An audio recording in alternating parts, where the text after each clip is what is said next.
আর আমার পাপ হচ্ছে, আমি কিন্তু যাব না। ভগবান বলছে নারদ আর একবার যাও। বলে কোথায়? এখান থেকে 10 কিলোমিটার দূরে একটা জঙ্গল আছে, ওখানে একটা রাজার বাড়ি আছে, রাজবাড়ি।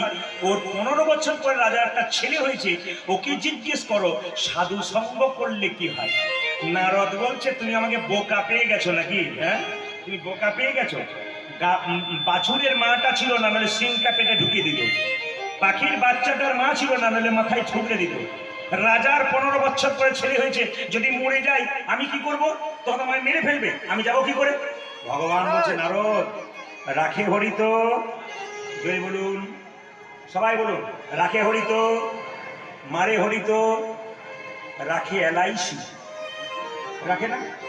जीवन का बात भी जीवन का साथ भी, लोगों का जीवन का बात भी जीवन का साथ भी। তাহলে বাঁচা রাখে হরি তো মারে কে? মারে না।